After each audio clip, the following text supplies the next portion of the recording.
Magandang araw po sa ating lahat at sa lahat po ng mga home churches na nanonood sa kanilang mga tahanan. A blessed day po sa inyong lahat. Ngayon po tayo ay narito sa tahanan ni Sister Victoria Alcor. Ayan po, under Pentry by Pastora Olivia Lungadilla Choi. So, sino po ang leader ng home church na ito? Ayan, si Sister Roan. Pero ito po ay tahanan nila Sister Victoria. Okay, si Sister Roan po ang leader. Sister Roan, kumusta? Okay naman po. Ang laking tulong po kapag nakakapag home church po. Kasi yung ibang hindi po nakakapagsimba, nakakanood na lang po sa video po na sinasend po natin every service po. Okay, so Sister Roan, pwede niyo po bang ipakilala sa atin yung mga kasama natin sa ating home church ngayon? Ito po si Sister Waning po, si Sister Victoria, mama ko po, si Amanda Marant po, si Nanay Salvacion po, at saka si Nanay Mercy po. Ayan, palakpakin po natin ang lahat ng mga members ng home church na ito. And another one thing pa, isang tanong na lang. Sister Roan, ano po ang naitutulong ng home church natin sa, hindi lamang, of course, hindi lamang sa home church ninyo, kundi sa lahat ng home church?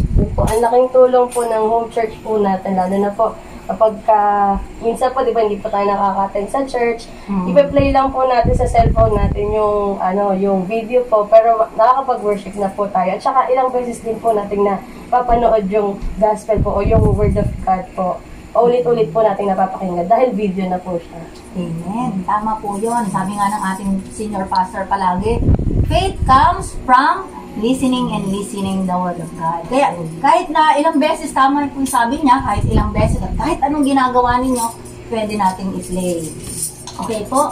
So ngayon naman po, tayo po ay dadako na sa ating pagpupuri at pagsamba sa Panginoon.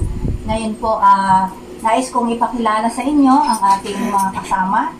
Walang iba, kundi si Brother Peter, siya ating videographer, at ang ating singer, syempre, si Sister Roan pa rin. Ayan po. So, ito po ay isang pagpapala para sa ating lahat. Kahit na wala po tayong mga instrument, it doesn't matter, basta tayo po ay sasamba sa Panginoon. Are you ready to praise the Lord? Amen. Amen. So, sige po, Sister Roan. So, this time, lumapit po tayo kay Lord. Awitan po natin siya ng salamat. Dahil tunay nga, dapat natin siyang pasalamat sa lahat ng oras. Amen. Ating mamasdan ang kalawakan, halos di ko maunawa kanyang dahilan kung bakit ako sinalagan. Di ko kayang isipin, hindi ko kayang sasabihin ang pag-ibig mo, Jesus, na binigay mo sa akin. Salamat, O Jesus, sa pag-ibig mo. Walang ibang nagmahal sa akin na katulad mo. Salamat, O Jesus, sa pag-ibig mo. Ako'y magsasaya sa piling mo. Kung ating mamasdan ang kalawakan, halos di ko maunawaan ang kanyang dahilan kung bakit ako iniling at inalagaan. Di ko kayang isipin, hindi ko kayang sukatin ang pag-ibig mo, Jesus, na binigay sa akin. Salamat, O Jesus, sa pag-ibig mo. Walang ibang nagmahal sa akin na katulad mo. Salamat, O Jesus, sa pag-ibig mo. Ako'y magsasaya sa piling mo. Salamat, O Jesus, sa pag-ibig mo. Walang ibang nagmahal sa akin ng katulad mo. Salamat, salamat, O Jesus, sa pag-ibig mo. Ako'y magsasaya sa piling mo. Ako'y magsasaya sa piling mo. Ako'y magsasaya sa piling mo. Patuloy po natin ang awitan ng Panginoon. This time, awitin po natin ng kay buti-buti mo dahil sa napakabuti niya. Marapat lang napagalaman naman siya sa bawat araw, sa bawat oras. Kay buti-buti mo, Panginoon, sa lahat ng oras, sa bawat araw, ika'y laging tapat kong magmahal. Ang iyong tawa ay magpawalang hanggan. Buti-buti mo, Panginoon, sa lahat ng oras, sa bawat araw, ika'y laging tapat kong mamahal. Ang iyong tawa ay magpawalang hanggan. Pinupuri, sinasamba kita, dakilang Diyos at Panginoon. Tunay na ika'y walang katulad, tunay na ika'y di nagbabago. Mabuti ang Diyos na sa akin ay nagmamahal. Pinupuri, sinasamba kita, dakilang Diyos at Panginoon. Tunay na ika'y walang katulad, tunay na ika'y di nagbabago. Mabuti ang Diyos na sa akin ay nagmamahal. Mabuti ang Diyos na sa akin ay nagmamahal. Mabuti ang Diyos na sa akin ay nagmamahal.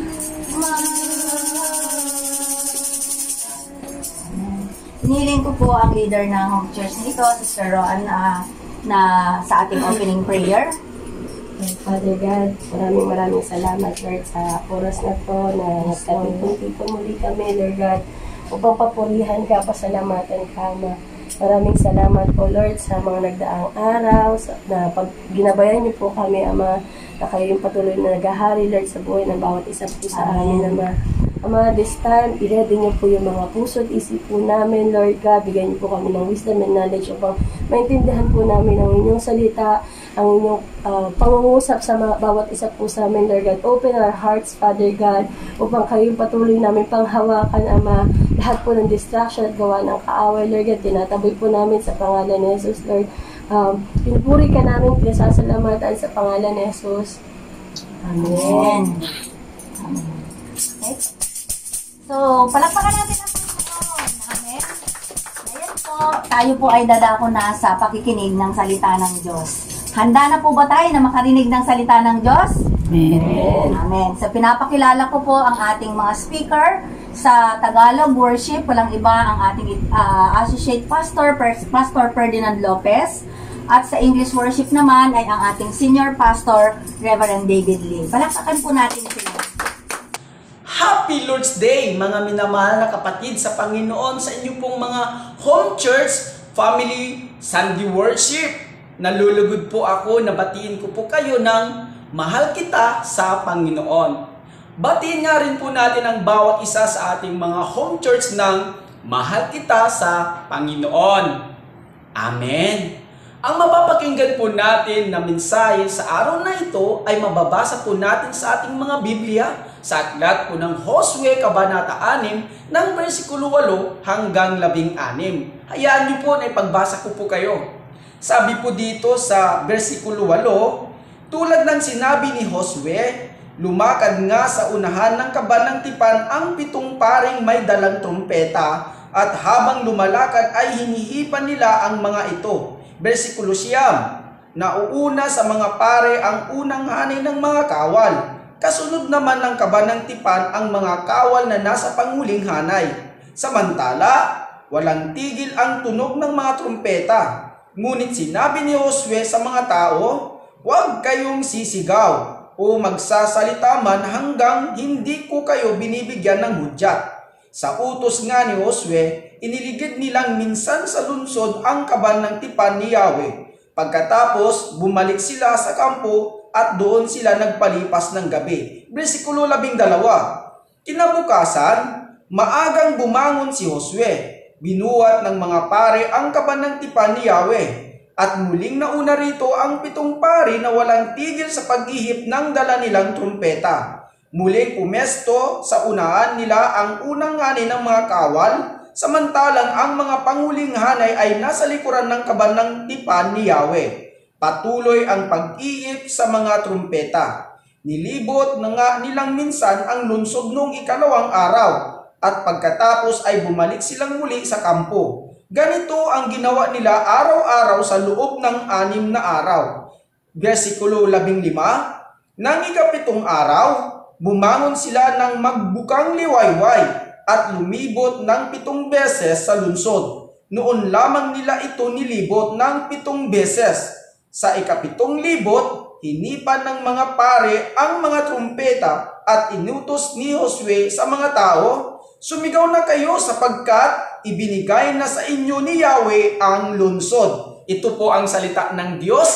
Mga minamahal na kapatid, noong nakaraang linggo, ang ating pong narinig na mensahe tungkol po sa turning point of the life of Israel na bago po ang mga Israelita na sakupin ang city of Jericho ay nagpakita po sa kanila ang pinuno ng anghel na kung saan siya po yung nagsabi kay Josue na ang dapat nilang gawin upang masakop nila ang city of Jericho. Ito nga po na ang instruction o bilin ng pinuno ng hukbo ng anghel ng Diyos na libutin po nila ng 7 beses sa isang araw ang city of Jericho para sila po ay magtagumpay sa labanan na ito sapagkat hindi po sila makikipaglaban kundi ang makikipaglaban sa kanila upang masakop nila ang city of Jericho ay ang ating Panginoong Diyos. Kaya naman po mga minamahal na kapatid, mayroon pong 3 uri na gagawin ng mga Israelita sa pamumuno po ni Josue upang bumagsak ang malakas na lungsod ng Jericho sa kanila pong pagkikipaglaban. At ang una po na instruction ng Panginoong Diyos kay Josue ay yung sabihin niya sa mga Israelita na libutin po nila ang lungsod at pader ng Jericho para ito po ay bumagsak. Kaya naman po makikita po natin mga minamahal na kapatid na ang instruction ng ating Panginoong Diyos kay Josue na sinabi ay bago po nila libutin, mauuna po yung 7 pare na may bitbit ng kaban ng tipan at patuloy lamang po nilang hipan ang dala nilang trumpeta.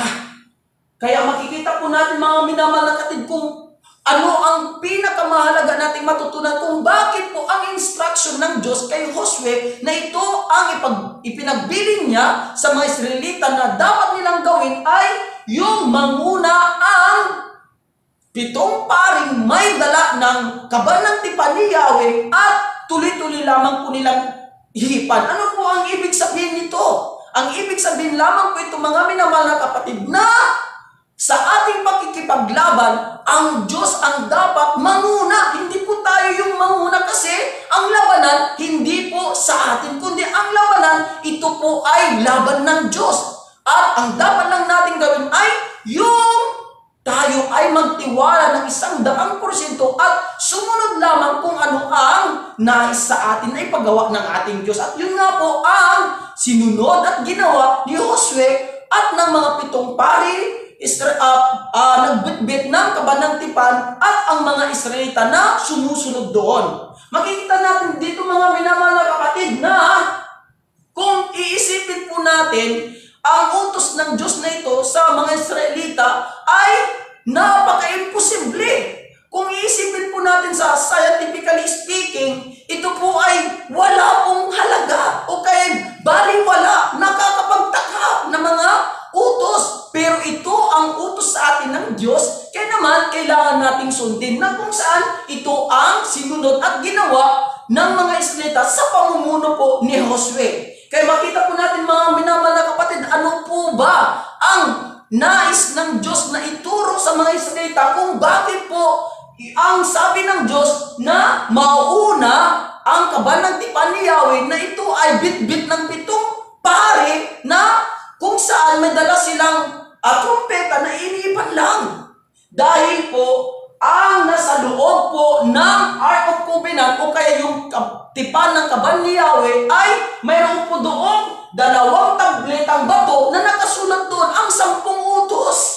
Kung makikita po natin po doon sa nakalagay sa loob ng kaban ng tipan ni Yahweh ay hindi lamang po yung 2 tabletang bato na nandun ang 10 utos ng Diyos, kundi makikita din po sa loob na yon ay yung banga ng kinain nilang mana doon sa disyerto. At yung pangatlo, yung tungkod ni Aaron na kung saan ito po yung nagsisimbolo sa mga ginawa ng mga Israelita sa ating Panginoong Diyos nung nandoon po sila sa ilang. Bakit? Kasi doon po sa ilang, nakita po ang mga pag-uugali at mga ginawa ng mga Israelita sa ating Panginoong Diyos nung sila po ay nagreklamo at naghimagsik sa ating Panginoong Diyos at sinubukan nila kung tunay nga ba na ang Diyos ay makapangyarihan na siya yung magliligtas sa mga Israelita. Kaya naman po ang simbolo po ng tatlong ito, ang 2 tableta ng bato, ang banga ng pagkain mana, at saka yung tungkod ni Aaron na ito ay nagsisimbolo po ito na ito po yung mga paghihimagsik at kahinaan ng Israelita. Nagkagaya din po natin. Kaya po, dito dapat na maalala at ipinapaalala ng ating Panginoong Diyos na lahat ng ginawa ng Diyos sa kanila doon sa disyerto ay wag na wag dapat nilang makakalimutan, kundi tatandaan nila palagi na anuman yung paghimagsik nila sa ating Panginoong Diyos, ang Diyos pa rin ang nawawagi, hindi yung kanilang katigasan o yung kanilang pagkawalan ng tiwala at mga kasalanan na nagawa nila sa Diyos ang nagtagumpay, kundi kung ano yung pangako ng Diyos na dadalhin sila dito sa lupang pinangako ng Kanaan ay tinupad ng pangako ng Diyos sa kanila. Kahit po na ganun sila katigas ang ulo, na ganun po sila kahimagsik at gusto nilang subukin kung ang Diyos ba ay tunay na tapat at dakila at makapangyarihan sa kanila, ang Diyos na nangako sa kanila na magpapalaya sa Egypto, magdadala sa kanila sa lupang pangako, ay tinupad ng Diyos sa kabila ng katigasan ng ulo nila at kawalan ng pagtitiwala nila sa ating Panginoong Diyos. Parang ipinapakita din po sa atin mga minamahal na kapatid na tayo din ay katulad din po ng mga Israelita na kung saan ay ang hilig po natin na pangunahan kung ano yung plano ng Diyos sa atin. Kaya naman po, nagkakaroon po tayo ng maraming samot-saring mga problema upang makita at maunawaan o kaya matuto tayo na magtiwala sa Diyos. Na hindi tayo ang mangunguna sa ating buhay kung ano yung plano sa atin ng Panginoon. Kasi inuunahan natin kung ano yung plano ng Diyos sa ating buhay. Ginagamit natin yung ating mga personal way. Na sa tingin natin, ito yung paraan para malutas yung ating mga problema. Hindi muna tayo nagpipray. Inuuna muna po natin yung magtrabaho. Imbes na tayo po ay manalangin o kaya unahin natin na magsimba, pumunta ng bahay ng Diyos at Hingin sa Kanya ang gabay at patnubay at pakinggan ang kasagutan ng salita ng Diyos na maririnig natin sa ating worship, nagkakaroon tayo ng personal way at kawalan ng pagtitiwala. Kaya anong ginagamit natin? Humanism way o personal way. Tayo yung nasusunod, tayo yung nangunguna sa ating buhay dahil lagi natin na tinitignan yung ating problema o yung ating suliranin. Kaya naman ang Diyos ay hindi nalulugod, hindi siya natutuwa na makitang pinangungunahan natin kung ano yung magandang plano sa atin ng Diyos. Kaya naman mga minamahal na kapatid, wag nating gagayahin ang mga Israelita na sinubok ang Diyos, naghimagsik sila sa Diyos at nawalan sila ng pagtitiwala sa Diyos. Yan po ay yung palatandaan o tanda na yung dalawang tableta ng bato, nangyari ito, ibinigay sa mga Israelita nung si Moses umakyat doon sa bundok ng Sinai. Ang mga Israelita, nagkaroon po sila ng paghimagsik sa Diyos. Nang sabi nila, wala na si Moses na ating leader. Pinabayaan niya na tayo.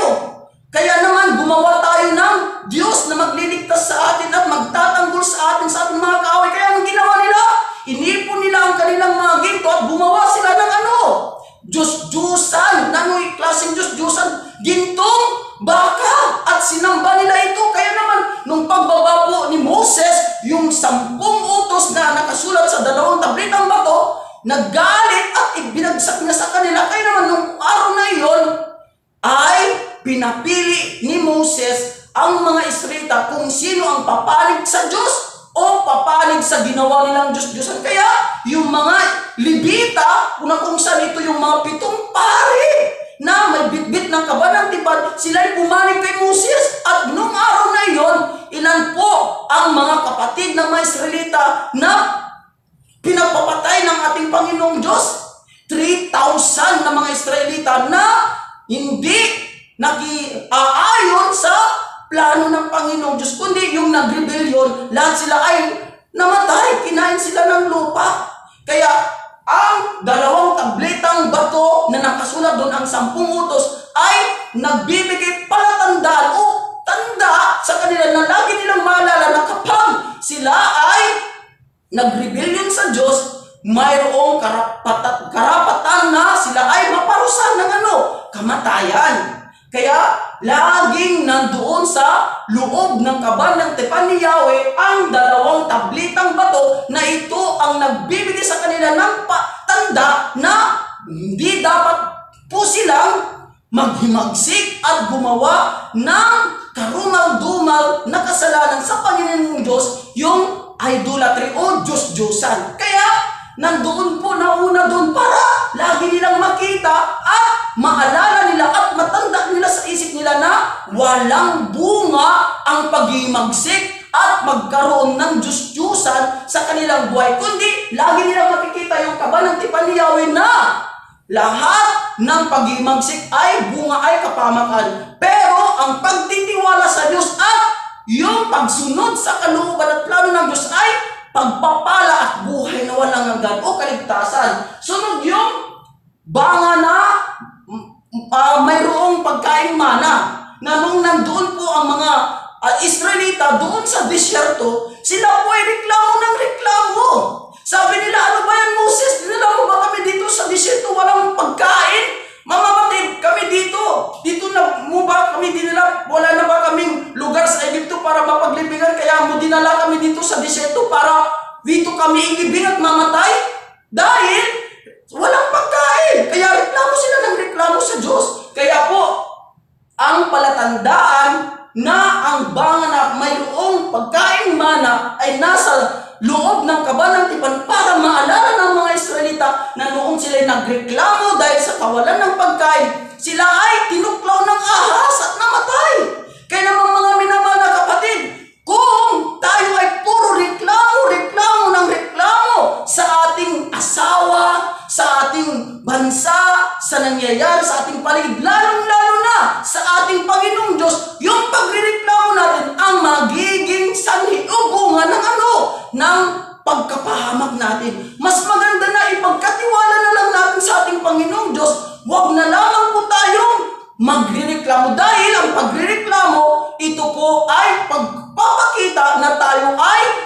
kumakalaban o naghihimagsik sa ating Panginoong Diyos at nililimitasyonan natin kung ano yung kapangyarihan na gagawin sa atin ng Panginoong Diyos. At hindi din nagtitiwala na ang Diyos ang ating great provider. Amen? Kaya man mga minamahal na kapatid, laging nauuna ang kabanatipan ni Yahweh na doon nakikita nila ang jar of manna, ang banga na ang laman ay pagkain na manna, para lagi nila matandaan na ang pagrereklamo sa Panginoong Diyos ay isang paghihimagsik at ang bunga ay kamatayan o kapahamakan. Kaya makita nila na dapat silang magtiwala ng buong puso at sumunod ng buong puso para sila ay pagpalaya at makatanggap ng kaligtasan. Pangatlo, yung tungkod ni Aaron. Ano po yung tungkod ni Aaron? Nagsisimbolo po ito na noon si Aaron at saka si Moses ay palagi lamang po sila na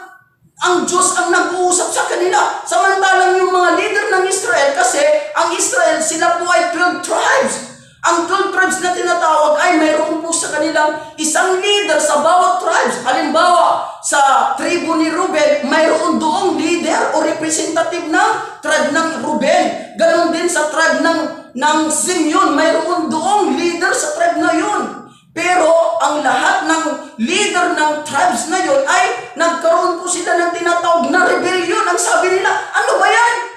Bakit si Moses lang at si Aaron ang kinakausap ng Diyos? Tayo din naman ay anak ng Diyos. Tayo naman ay pinili ng Diyos. Pwede naman tayo nakausapin ng Diyos. Di naman sila karapat dapat. Bakit sila yung tinatawag at kinakausap palagi ng Diyos? Tayo na mas magaling, tayo na mas matalino, tayo ay may kakayahan na mamuno. Bakit hindi tayo ang kausapin ng Diyos?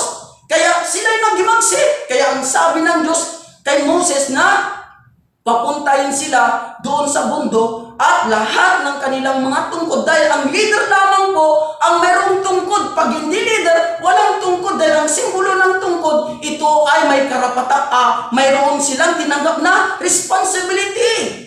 That's why po ang leader lamang po sa Israel na representative sa bawat tribo ang mayroon lamang pong tungkod. Kaya sinabi ng Diyos kay Moses, lahat ng representative o leader sa bawat tribo, tribo ni Ruben, tribo ni Simeon, tribo ni Judah, tribo ni Levi, tribo ni Dan, lahat sila ay palapitin at ilagay ang lahat ng mga tungkod nila dito sa kabanatipan ni Yahweh. At kung sino ang talagang pinili ng Diyos na mamuno sa buong Israel, siya ang talagang pinili ng Diyos. At yung hindi magkakaroon ng bulaklak at daon sa tungkod na ito, sila ay makakita dito na hindi sila ang pinili ng Diyos. Kaya naman, ang tungkod ni Aaron, ang napili ng Diyos, na nakita nila ng pagkaumaga, nakita na ng bigla nila na yung mga tungkod na nandoon na 12, pang-13 yung tungkod ni Aaron, ay yung tungkod lang ni Aaron ang mayroong nakita doon na kakaiba. Bakit? Kasi may tumubo na dahon, sanga, at nagkaroon pa ng bunga at bulaklak. Kaya doon napatunayan na ang Diyos ay siya ang pumili kina Aaron. Hindi ang mga Israelita ang napumili kay Aaron at kay Moses. Kaya napatunayan doon na ang mga Israelita ay dahil sa kanilang pagsiselos, inggit, at pagre-rebellion sa pagpili ng Diyos kina Moses at Aaron, napatunayan na sila ay nagkasala sa Diyos. Kaya naman ang nangyari sa mga leader na ito, sila po ay nilamon ng lupa na buhay para makita nila doon na ang paghimagsik sa lingkod ng Diyos na pinili ng Panginoon ay kapahamakan. Kaya ganoon din po ang makikita natin, mga minamahal na kapatid, na ang buhay ng ating mga pastor, sila po ay pinili na maging leader sa atin po. At kahit man po ang ating mga pastor ay nagkaroon ng pagkakamali sa salita, sa ugali, o anumang nagawa, mga kapatid, huwag po natin silang lalabanan o babaliwalain o kaya'y babastusin o kaya hindi. Dapat po natin sila labanan. Bakit? Kasi pag nilabanan po natin ang lingkod ng Diyos, sino po ang kinakalaban natin? Hindi po sila, kundi ang Diyos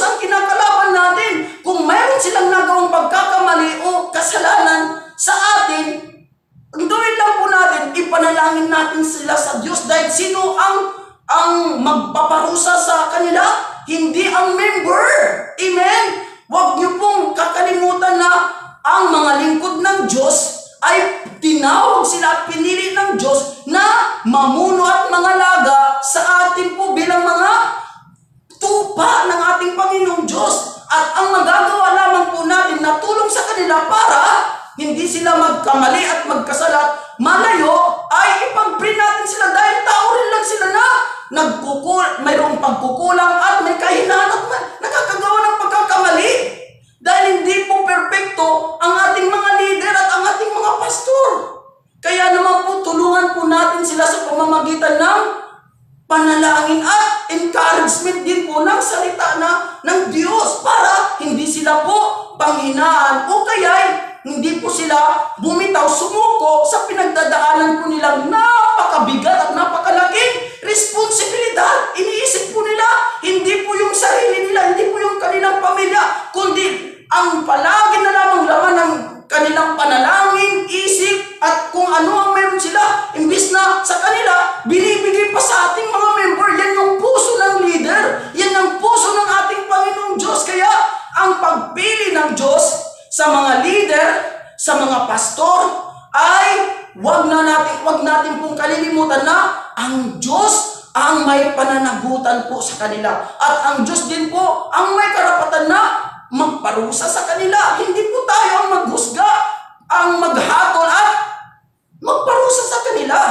Kaya kung nagkamali ang pastor, normal lang po yan. Bakit? Kasi tao rin po sila, hindi sila perfecto, may kahinaan po rin sila. Kaya magagawa po natin na tulong ay ipagdasal at patuloy natin silang tulungan at suportahan. Saan? Sa kanilang mission, dahil hindi nila magagawa ang kanilang mission kung wala po tayo na susuporta sa ating mga pastor. Amen po ba mga minamahal na kapatid? At kapag tayo po ay nagkaroon po ng nais na suportahan, samahan at asisan ang ating mga pastor, mahalin, igalang at paglingkuran, ay ang Diyos ang ginagawa natin po ito. Ang sabi po ng Biblia na pag may isang tao na nagbigay ng isang basong malimig na tubig sa lingkod ng Diyos, malaki po ang reward na matatanggap natin sa Diyos. Hindi man po masuklian ng lingkod ng Diyos ang mga pastor leader na yung ginawa natin kabutihan sa kanila. Pero sino po ang magbabalik ng gantimpala sa ginawa natin kabutihan sa ating pastor o lingkod ng Diyos? Ang ating Panginoon, kasi ang Panginoon ang tumawag sa kanila, ang pumili sa kanila, hindi po tayo. Kaya kahit na gusto po natin silang palayasin sa ating simbahan o hindi po natin sila tanggapin, hindi po sila kailan po na bibitaw sa kanilang tungkulin, magpapatuloy pa rin na tinawag sila ng Diyos. Hindi man po dito sa lugar na ito, sa ibang lugar, sila'y gagamitin ng Diyos. Amen? Mahalin po natin ang ating mga leader, ang ating mga pastor bilang pagmamahal natin at paggalang sa ating Panginoon Diyos, dahil ang Panginoong Diyos ang pumili at tumawag sa kanila para tayo po ay alagaan bilang mga kawan ng ating Panginoon. Dahil kung wala po sila, di po tayo makapakinig ng gospel. Dahil sa gospel na napakinggan natin sa pamamagitan nila, pinagpala po tayo, material, physical, financial, at sa lahat ng mga bagay. Kaya suportahan po natin at samahan, igalang at mahalin ang ating mga lingkod ng Diyos, leader at mga pastor. Mga minamahal na kapatid, sa pagsunod ng mga Israelita doon sa utos ng Diyos na sila ay magmarcha doon sa city of Jericho, ay doon makikita yung kanilang pananampalataya. Ang sabi po ng Biblia na paano may papakita na tayo ay may pananampalataya sa Diyos. Siyempre sa pamamagitan ng pagsunod. Amen? Kung sinasabi natin na tayo ay may pananampalataya pero hindi naman natin ginagawa yung pinaniniwalaan natin, masasabi po bang ito ay totoo? Hindi po. Parang pag sinabi ko halimbawa na mahal ko ang asawa ko, kailangan mayroon itong pruweba o patunay. Kailangan ko siyang alagaan, kailangan ko siyang protektahan, at higit sa lahat, kailangan ko siyang ipagtanggol sa mga nang aaway o nang aapi sa kanya. Doon ko lamang makasabi na mahal ko siya sa pamamagitan ng gawa. Kaya ganun din po ang mga Israelita, mga minamahal na kapatid, na sinabi ng Diyos sa kanila na libutin nila ang city of Jericho ng isang beses sa isang araw. Ibig sabihin, 7 beses sa isang linggo ay sinunod ng mga Israelita. Bakit? Napakahirap po ang sumunod na wala ka pong pananampalataya. Kaya po yung mga kapatid natin sa Panginoon, hindi lamang po by the lips, sinasabi natin, yes, only Jesus Christ is the solution. Kung hindi po makikita o mapapatunayan ang ating pananampalataya sa pamamagitan ng actual problem. Amen? Napakadali lamang po na sabihin na may pananampalataya tayo kung wala tayong pinagdadaan ng problema. Pero, kahit na di po natin sabihin sa mga tao na tayo ay may pananampalataya na only Jesus Christ is the solution, kung dumating yung mga problema na aktual na spiritual problem at ating isitan, ay doon natin ginagamit ang ating natutunan, yung pananampalataya natin ay atin itong ipinapakita sa mga sitwasyon natin sa ating paligid. Anong mangyayari? Mararanasan natin ang kasagtunin na kasagutan. Halimbawa po, natutunan natin sa ating simbahan na ang gospel na ang problem ay spiritual problem, na sino ang may intervene ito? Si Satan. Kaya naman po, upang maranasan mo na ang gospel ay only solution, i-apply mo yung natutunan mo na yung spiritual problem, ang only solution ay only Jesus Christ. Yung labanan mo si Satan na nanggugulo sa problema na iyon, by the name of Jesus Christ, din ano mangyayari? Makikita mo na yung pananampalataya mo ay tunay, hindi plastic. Amen? Kaya mas makapangyarihan ang pananampalataya kung ikaw ay sinusubukan sa pamamagitan ng mga pagsubok. Kaya ganun din po ang mga Israelita na sinabi ng Diyos dito na libutin ninyo. Sinunod nila. Bakit? Kasi nakita ng mga Israelita na ang Diyos ay makapangyarihan na nagligtas, nagpatagumpay sa kanila doon sa pakikipaglaban nila doon sa hari ng Sihon at Og. At doon din nila nakita na ang pagsunod ay pagpapala. Kaya nung sinabi ng Diyos sa mga Israelita na tawarin nila ang ilog Jordan sa pamamagitan ng pagbitbit ng kaban ng tipan ni Yahweh, na ang nanguna doon ay ang mga 7 pari. Nung humakbang po ang mga Israelita sa ilog, biglang nahati. Di katulad doon sa Red Sea, na doon sa Red Sea, hindi po nila ginamit ang kanilang pananampalataya dahil wala pa po silang pananampalataya nung panahon na iyon.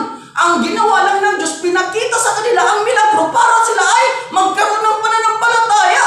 Kaya yung mga baby Christian, ganun din po ang kanilang pananampalataya, na kung wala silang makitang pruweba, patunay na ang Diyos ay gumagawa ng himala, hindi sila naniniwala sa Diyos. Dahil ang mga baby Christian o yung mga hindi pa Kristiyano, naniniwala sila kung mayroon silang pruweba o nakikita. Pero tayo na mga mature Christian, mga leaders, pastor, workers ng ating simbahan, di na kailangan po ng pruweba para maniwalang only Jesus Christ is the solution. Dahil kahit anumang uri ng problema o mga pagsubok na pagdadaanan natin, no matter, amen, hindi pa rin mawawala sa atin yung kasiyahan natin at kasagutan sa gospel.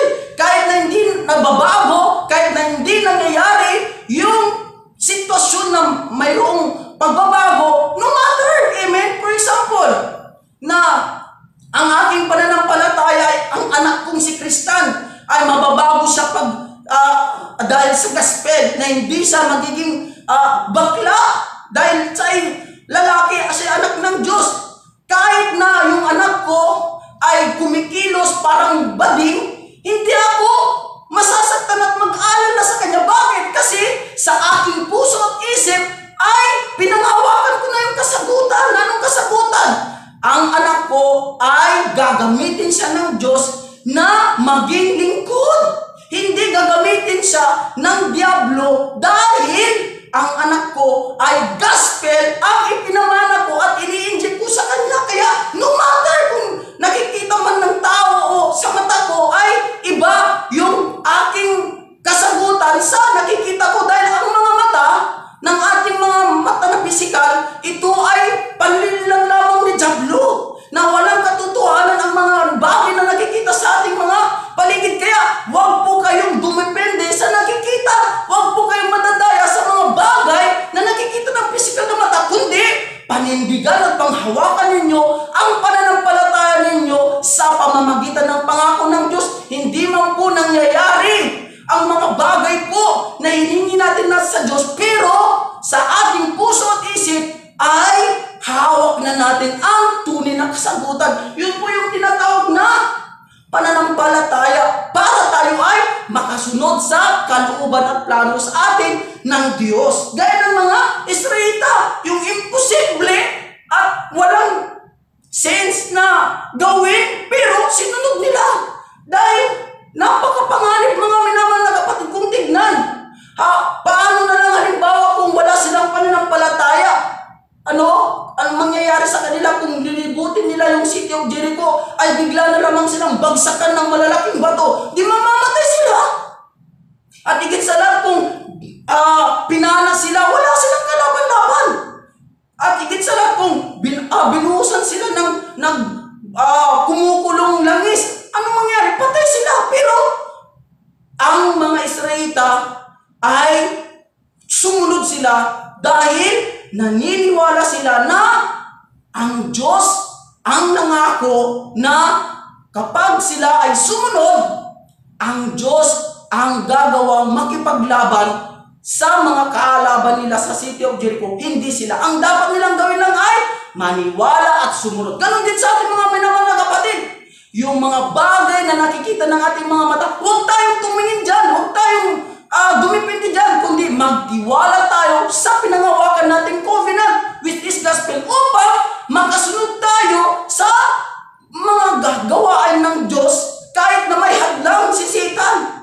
Kahit na po maraming mga hadlang si Satan, kung naniniwala tayo na ang pagsunod ay blessing sa atin, ano man yung mga hadlang ni Satan, kahit na bumagyo, umulan, o walang pera, o inaway ka ng asawa mo, go pa rin! Amen? Bakit? Kasi ang Diyos ang bahala. Hindi naman makakatulong kung tao dito yung kung ikaw ay hihinto at susunod sa gusto ng tao ayon sa paligid. Amen? Higit sa lahat, mga minamahal na kapatid, na pagkatapos na magmarcha o maglibot ang mga Israelita doon sa city of Jericho, ay bumalik sila sa kanilang kampo para magpahinga. At ito ang makikita pagkatapos po nila na bumalik doon sa kanilang kampo, may iba-ibang grupo doon po na naglabasan ng kanilang mga forum. Napakahalaga po na pagkatapos ng pakikinig natin ng salita ng Diyos, in times of Bible study, in times of worship, napakahalaga po ang sharing sa ating forum. Dahil doon po sa ating sharing sa forum ay pwede po tayong makatanggap ng mas marami pang grasya. At pwede rin na yung sharing natin ay pwede na ito po ay makapangpahina sa iba. Kaya po makikita niyo po, mga minamahal na kapatid, na doon sa mga Israelita na galing doon sa paglibot sa Jericho, nung sila na po ay naggrupo-grupo, sila po ay nagkaroon po ng iba't ibang salin, mga forum. Yung iba nagsasabi, "Ay, nung ako ay naglilibot doon sa city of Jericho, nangangatog yung aking paa, nanginginig ako, tapos halos na ako ay makaihi at makatai dahil sa takot ko." Ang ganong forum o sharing, nagdudulot po ng ng pagkahina at pagkawalan ng pananampalataya na kung saan ay ito'y ginagamit ni Satan para ang lahat ng makakinig ay panghinaan at mauwi sa kapahamakan. Ganyan na ganyan po ang nangyari doon sa 10 espiya na pinadala ni Moses doon sa Canaan, bago po sila makarating doon na noon ang 12 na espiya na ito na pinadala ni Moses, kasama doon si Joshua at si Caleb. Nung bumalik sila, ang balita ng 10 ay negatibo. Anong negatibo? Ulat na nakakapamatay ng espiritual na pananampalataya sa Itong 10 espiya na negatibo o punong-puno ng unbelief. Di sila nagtitiwala sa Diyos na ang Kanaan ay binigyan na ng Diyos sa kanila. Pero tumingin sila sa kanila, suliranin na ano? Mayroon doong higante na anak ni Anak na hindi nila kayang talunin. Kaya anong nangyari? Itong 10 espiya na nagbalita ng unbelief o walang paninampalataya ang naging sanhi ng Israel ay nagkagulo, kaya dumating yung salo at itong mga Israelita at 10 espiya na nagbalita ng maling report o balita, sila ay namatay doon sa disyerto sa pamamagitan ng salo. Ngunit itong 2 espiya na ito, si Joshua at saka si Caleb, nung sila po ay narinig nila yung mga report ng 10 espiya na ito na mga negatibo, bigla po ang ginawa nila, winakwak nila yung kanilang damit, pagpapakita na sila po ay nagkaroon ng desire sa puso nila na ipaglaban yung katotohanan. Ganon din po sa ating mga minamahal na kapatid, gaya ni Joshua at Caleb, na kapag nakita natin na ang ating mga kasamahan na punong-puno sila ng takot, alala, pangamba, puro negatibo, huwag po nating hahayaan na magtagumpay ang kasinungalingan at mga pakanan ng dyablo dahil lamang po sa takot, pangamba at mga negatibong salita. Dahil saan galing iyan? Galing po sa gawa ni Satan. Kaya tayo na may pinanghawakan ng gospel na ito ang tanging kasagutan, mag-react po tayo, kaya gawin po natin ay ipaglaban natin po yung pangako ng Diyos. Amen? Tapatan po natin ang mga kasinungalingan niya Satanas na walang pong katotohanan yun. Amen? Kaya ang ginawa ni Joshua at saka si Caleb, bigla po sila punit ng kanilang damit, pagpapakita na gusto nilang ipakita ang kanilang gusto na ipakita na ipaglaban ang kanilang pinanampalatayaan. Anong pananampalataya ni Joshua at ni Caleb? Ang sabi ni Joshua at ni Caleb, mayroong nga higante doon sa Kanaan na kung saan sila ay anak niya Anak. Pero pinangako na sa atin ng Diyos doon pa lang sa ilang na pagpunta natin dito sa Kanaan ay magiging pagkain lang natin sila dahil ang Diyos ay kasama natin. Magtatagumpay tayo sa pagsabog sa lupang ito na Kanaan na ibibigay sa atin. Yun yung pinanghawakan nilang covenant o pangako ng Diyos, si Joshua at si Caleb. Kaya yung mga Israelita na nakapakinig ng purom o pagkumpisa ng pananampalataya ni Joshua at ni Caleb ay nagbigay ng pag-asa, hindi kamatayan, kundi buhay. Ganon tayo mga minamahal na kapatid, na kapag may kapatid na nanghihina pananampalataya, i-share natin yung pananampalataya natin sa kanila para ano? Para hindi magtagumpay ang plano ni Satanas sa kanya na wasakin at patayin ang kanyang pananampalataya, kundi sa pamamagitan ng pananampalataya natin na pagpapahayag sa sharing or forum ay mabubuhayan sila, magkakaroon sila ng pag-asa at higit sa lahat, sila'y magtatayo ng pananampalataya dahil sa napakahalaga po ang tinatawag na forum o salita na bibitawan sa ating labi. Kaya bago po tayo magsalita, huwag muna po tayong magsasalita na ayon sa ating unbelief, kundi bigkasin lang natin ang ating mga labi kung punong-puno tayo ng pagtitiwala o pananampalataya sa Diyos. Dahil ito po yung magbibigay ng, kung pwedeng magpabuhay, magbigay ng pag-asa, okay, pumatay, okay, mapanghinaan ng iba. Malaki pong pananagutan natin ito sa Diyos, mga minamahal na kapatid. Nang sabi ng Biblia, kung ikaw ang naging sanhi ng katitisuran ng kapatid na mahina, mas mabuti pa bitinan ka ng gilingang bato sa lig at itapon sa kalagitnaan ng dagat. Para ano? Para doon ka ay mamatay. Kaya wag na wag po nating tutulutan na tayo po ay gamitin ni Satanas na makapangtisod dahil lamang sa unbelief, complaining, and rebellion o kaya'y dahil sa tinatawag na mga negative thinking o word. But kung punong-puno tayo ng pananampalataya, pinanghawakan natin ang pangako ng Diyos,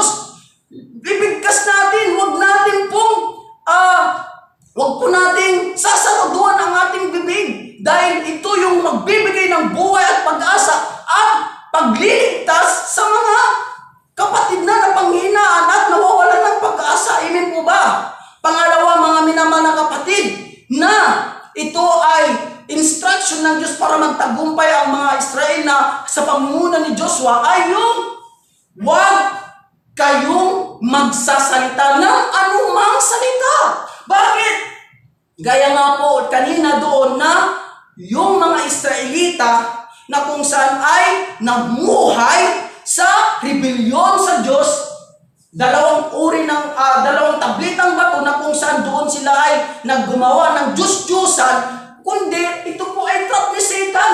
Kaya ang sabi ng Diyos kay Joshua na pag sila ay lumilibot doon sa city of Jericho, wag na wag nilang bubuksan ng kanilang bibig at magsabi man ng anumang salita. Bakit? Kasi alam ng Diyos na ang mga Israelita matitigas ang ulo. Kaya kapag sila po ay nagsalita, walang ibang lalabas sa kanilang bibig, kundi puro negatibo. Kaya naman ang utos na pinakautos ng Diyos sa Israelita, habang sila ay lumilibot sa city of Jericho, wag na wag sila magbubukas ng bibig na hindi sila makapagsalita ng mga salitang hindi karapat-dapat. Gaya na lamang po ng pinagbabawal ng Diyos na hindi sila magsalita dahil alam ng Diyos na ang mga Israelita ay sila ay nahulog sa bitag ni Satanas. Kaya naman po ang makikita sa mga Israelita na sila ay nahulog sa bitag ni Satanas ay yung Genesis chapter 3, 6 and 11 na habang sila naglilibot doon sa city of Jericho ay punong-puno sila ng self-centeredness, money-centeredness, and successful-centeredness. Na kung hindi sinabi ng Diyos na kay Joshua na sabihin sa kanila na huwag silang magsasalita ng anumang uri ng salita habang sila naglilibot, ay talagang sila po ay talagang bubuksan nila ang kanilang bibig at bawat lalabas sa kanilang bibig ay puro self-centeredness, money-centeredness, and successful-centeredness ang sasabihin nila. Na ano ba yan? Bakit kailangan pa natin libutin? Pwede naman natin na sila ay labanan.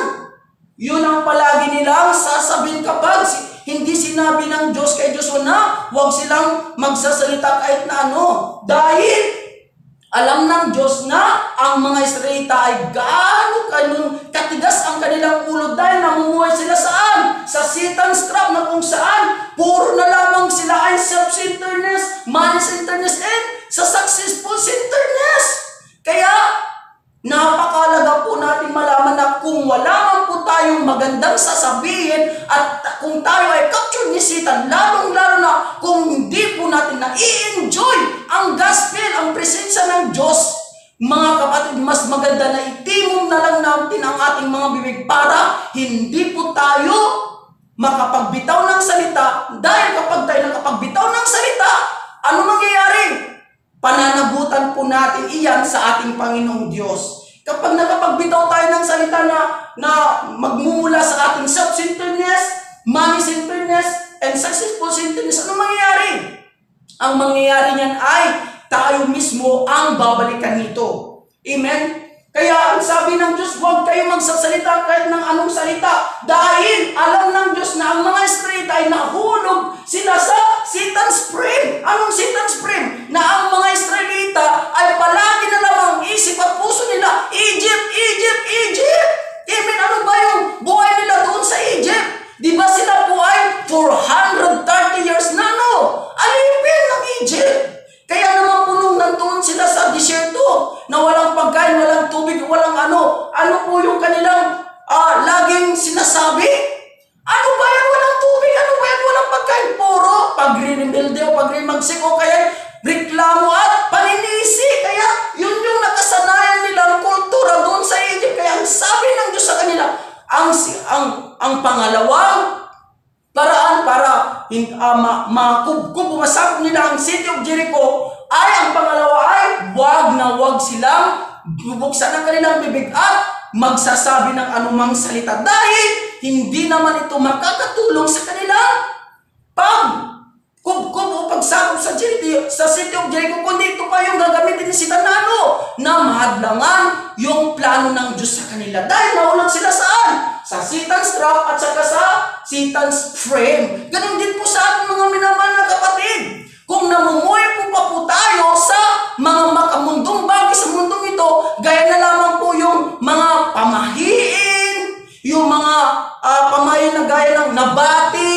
nausog, ay nakarma, ay malas, napakarama natin pong natutunan, kagaya ng tradisyon, yung ating pong nakaugalian, nakasanayan, salita, mga gawa. Kapag po ito ay pinakita natin habang sumusunod sa ating Panginoon, ang mangyari po nito, tayo po ay magpapahangad.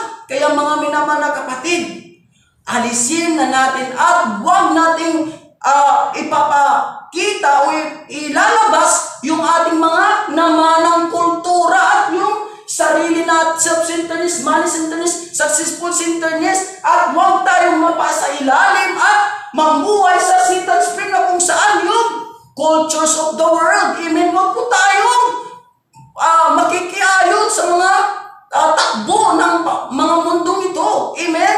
Kailangan po purong gospel ang dapat natin ipamuhay sa araw-araw nang sa ganun magtagumpay tayo sa city of Jericho. Amen. Pangatlo, yung tinatawag na Satan's snares.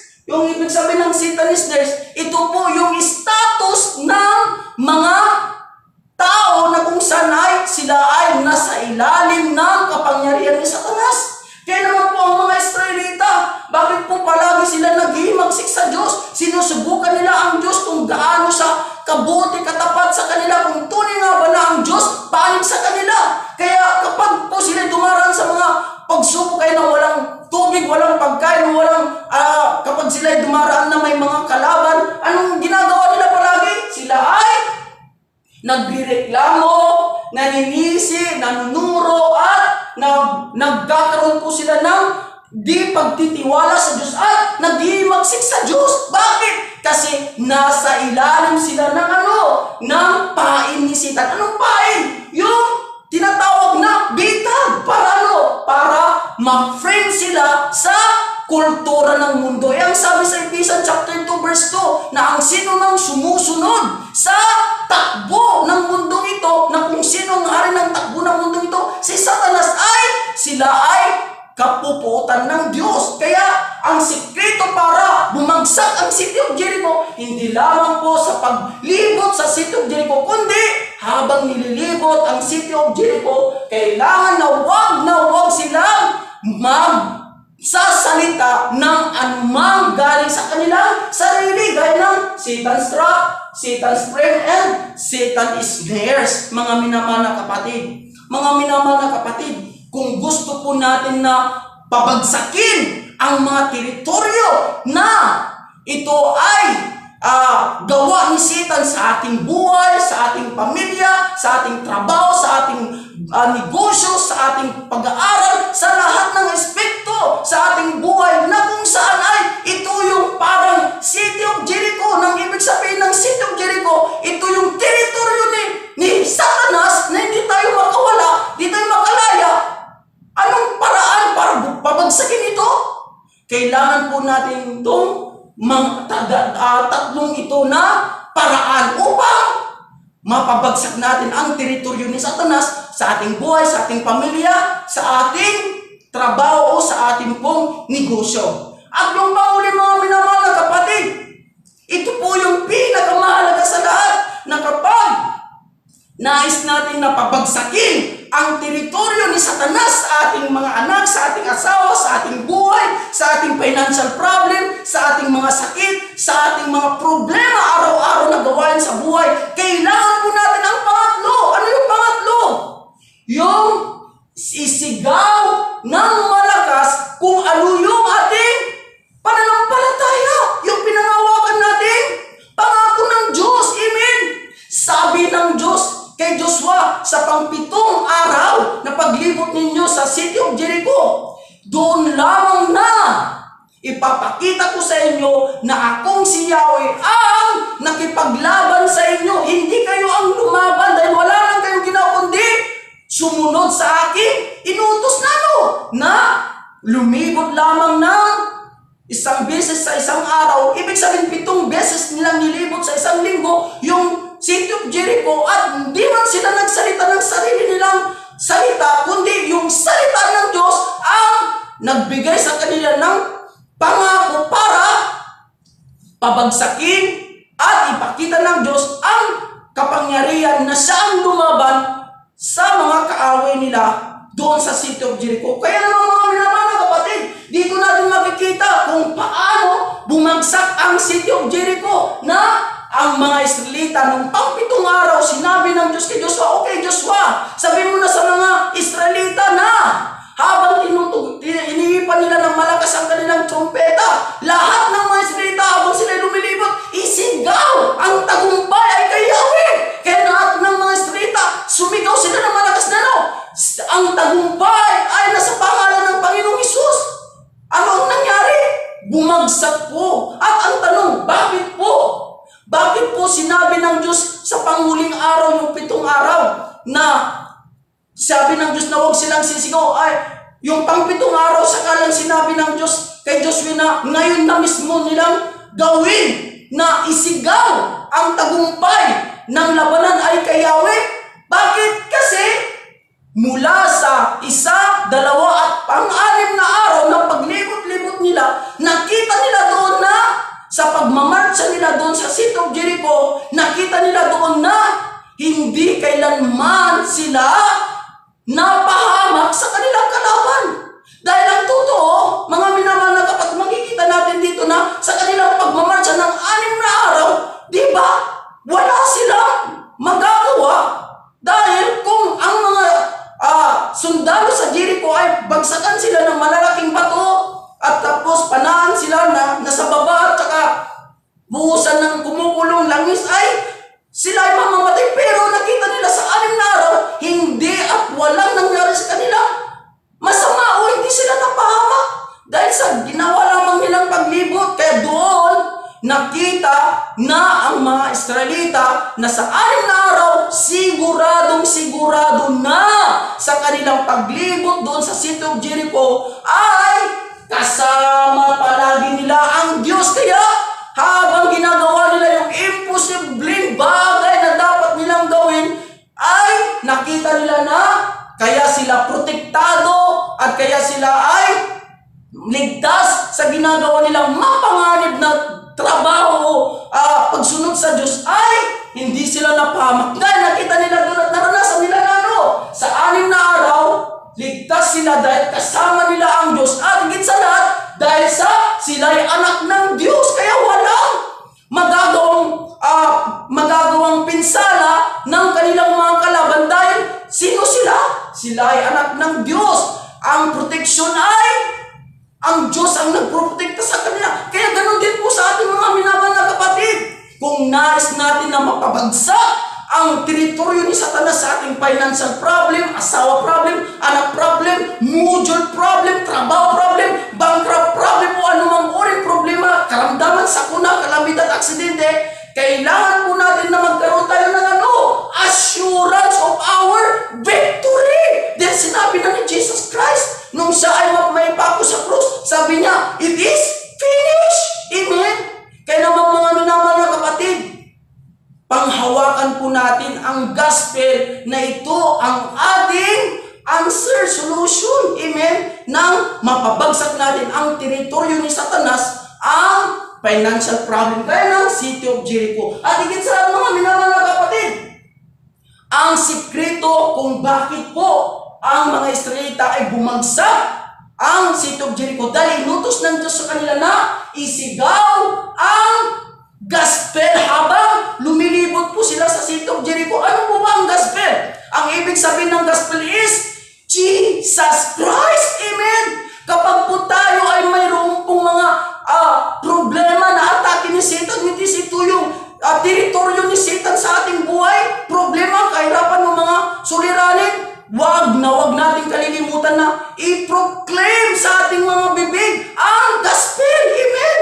For example, mayroon pong financial problem, you must proclaim the gospel. Kasi sasabihin mo, financial problem, who is intervened by Satan, in the name of Jesus Christ, get away. At ano mangyayari? Yung city of Jericho mo na financial problem na teritoryo ni Satanas, because of the power of the gospel na iyong belief assurance ay mawawasak, babagsak. At ano mangyayari? Yung financial problem mo na teritoryo ni Satanas as a city of Jericho ay mawawasak, babagsak. Amen? Mga minamahal na kapatid, kailangan na ang gospel ay hindi lamang knowledge or true, ito ay theory, kundi kailangan nating ma-personalize. Ang ibig sabihin ng ma-personalize ang gospel in actual situation natin, kailangan nating gamitin ang ating only solution na ano? Jesus Christ, only Jesus Christ. Proclaim, amen?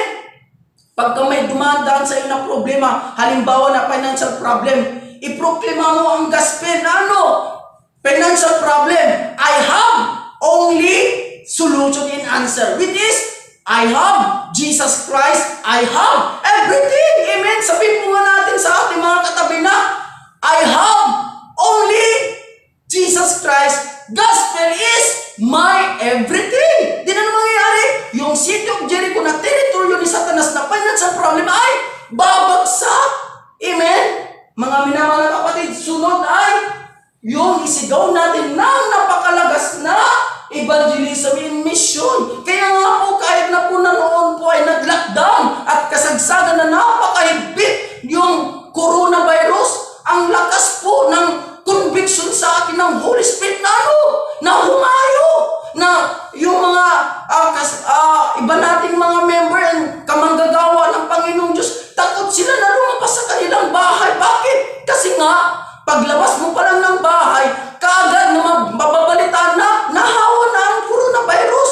Pero, hindi sa sarili ng aking tapang at lakas, kundi by the conviction of the Holy Spirit, the assurance of salvation that is I received from Jesus Christ, napakalakas po sa akin na sinisigaw ng Holy Spirit na hindi dapat ako mag-stay sa loob ng kwarto ko sa simbahan, kundi napakalakas po na ako po ay humayo. Kaya naman po kahit na po ay mayroon pong nangyari po na yung pinantahan kong Bible study ay mayroon doon nag-positive. Anong nangyari? Mayroon nagalit po yung mga kasamahan ko na manggagawa sa simbahan. Sabi nila, ang tigas daw ng ulo ko. Na baka dahil sa tigas ng ulo ko na kakahayo, ibahagi ang gospel for the evangelism in mission para makalaya sila sa takot sa coronavirus. Itong mga members and mga kabaryo natin dahil sa coronavirus ay baka daw ako po ay ang sani ay ang simbahan magsarado dahil sa hindi po raw ako sumusunod sa protocol ng ating simbahan. Sila nanatili sa kanilang bahay because natatakot sila. Bakit sila natatakot? Because Satan put there in mind to have fear in their heart so that they will not enjoy the gospel and they will not use for the evangelism mission. Ang design ng Diyos, mga minamahal na kapatid, is to enjoy the gospel and to use your life to deliver the gospel. Kaya na po, nagtataka rin ako sa sarili ko na kahit po na ako, hindi ko mawari na nagawa ko yun kung wala ang tulong at lakas ng gabay ng Banal na Espiritu sa akin. Kasi sa tutuusin, ako po ay takot din na baka dahil sa akin magsarado yung ating simbahan. At higit sa lahat ng yung pamilya ko mahawaan ng coronavirus. Diba? Pero sinasabi ko, kung iaalaw ng Diyos na ako ay ma-coronavirus at masarado yung simbahan, ibig sabihin, tapos ng misyon. At kung ako man ay ma-coronavirus, ay ibig sabihin may plano sa akin ng Diyos na ano? Na may deliver ko ang gospel sa mga nandun sa hospital na may coronavirus. Dahil nais ng Diyos na ang lahat ng tao sa time na kung saan ay pandemic ay lahat ng tao kailangan nila hindi vaccine, hindi quarantine, hindi sickness, kundi ano? Gospel! Salvation! Kaya ganun na lamang po ang Holy Spirit ay napakalakas ang utos o udyok sa aking puso na ano? humayo at i-deliver ang gospel sa mga natatakot sa coronavirus. At tignan niyo po, doon sa Malanday, nagkaroon tayo doon ng isa pang cell group, ang cell group 29, na kung saan ay doon ang napakaraming positive na coronavirus. Pero, because of the gospel na nakarating sa kanila, hindi naman po sila sila nga po yung mayroon po ng suspect ng coronavirus at takot din sila doon. Pero hindi po tumigil ang lingkod ng Diyos na ginamit po ako para i-deliver ang gospel sa kanila. Pero anong nangyari?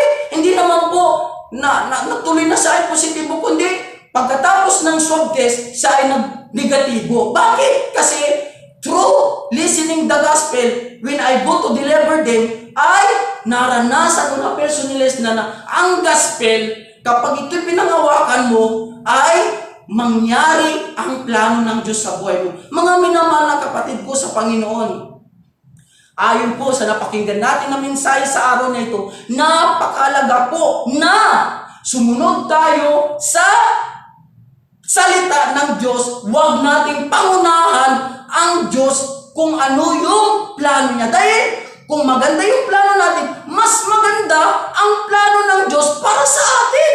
Huwag lamang po nating tignan ang mga negatibong tao o yung mga paligid natin na hindi maganda o maayos. Regardless of hindi maganda, hindi maayos, o may mga tao na nagsasabi ng mga negatibo, ang isipin po natin ay sa likod nito, kasama natin ang Diyos at Diyos ang bahala sa atin. At higit sa lahat, sumunod lamang po tayo sa Diyos at Diyos na ang bahala sa atin. Kung sinabi ng Diyos na stop, stop!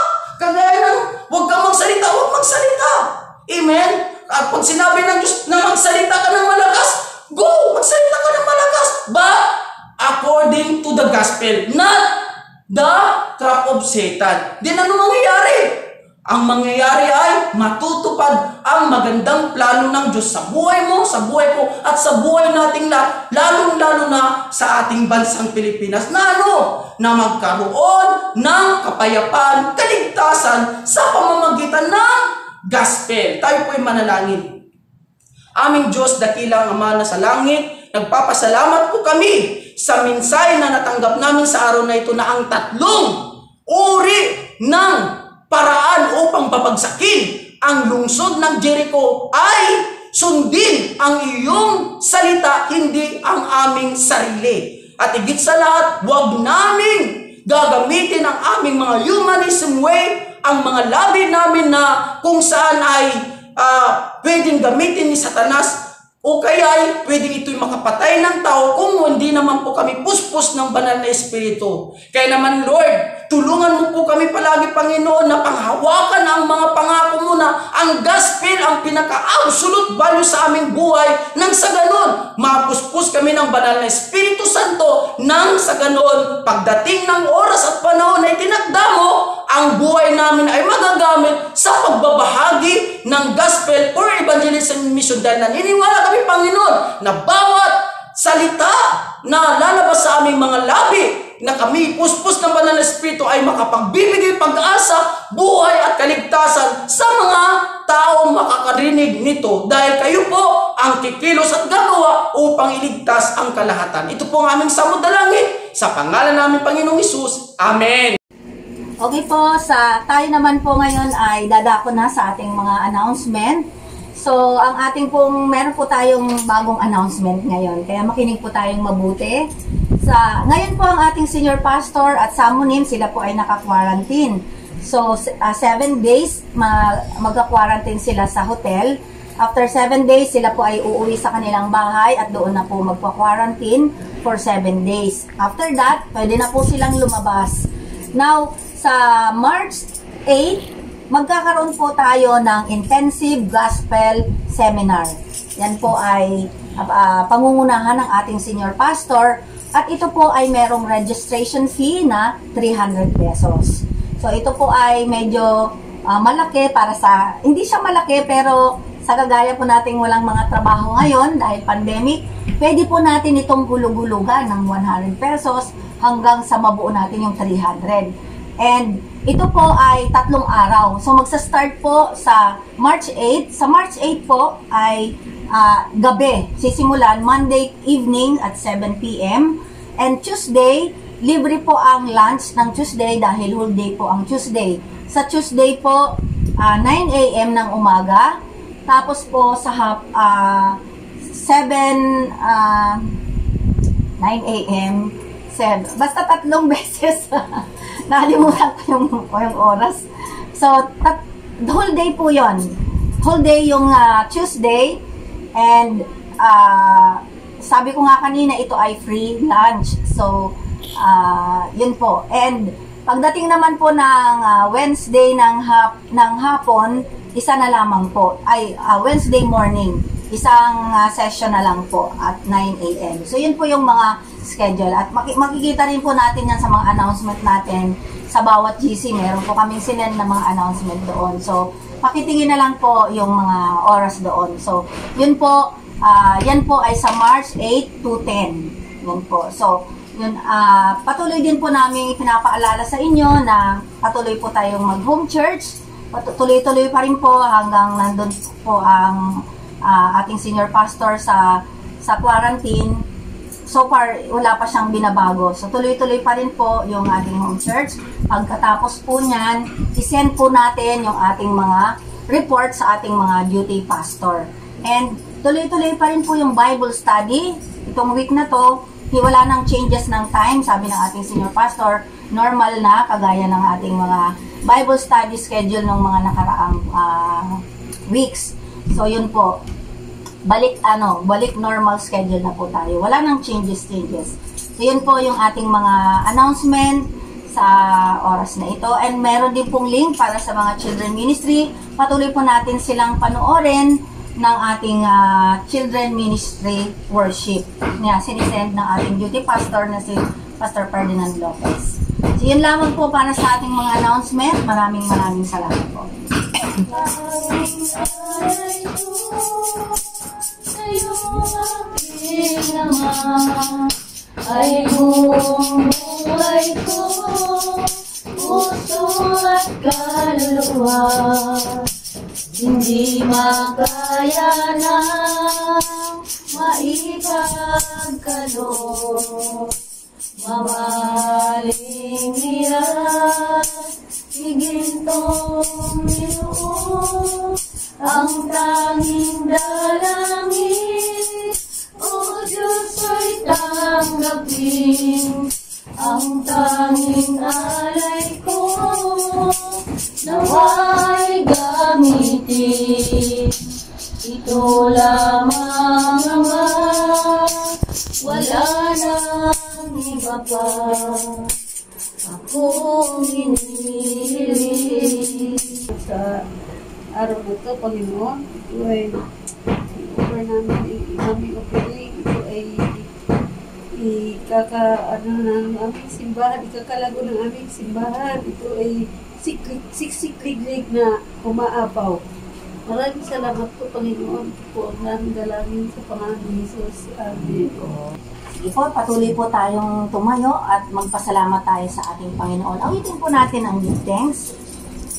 Give thanks with a grateful heart.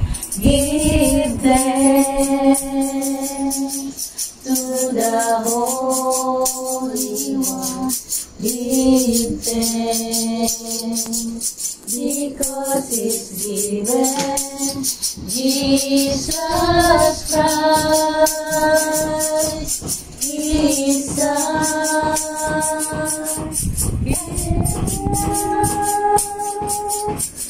Let the weak say, I am strong. Let the poor say, I am rich, because of what the Lord has done for us. Give thanks. Give thanks. Give thanks. Let us bow down our head and then pray to our God. May the grace of our Lord Jesus Christ and great love our God Father and impression, influence, movements, and fellowship of the Holy Spirit to those who come to our church worship and decide to follow the Ark of the Covenants and say nothings, these are the physical things, and shouting loudly with this the gospel to their family, household, to their business and travel, to our church and to the Philippines. Now, up to the end of the earth, may God be with you forever and ever. Amen.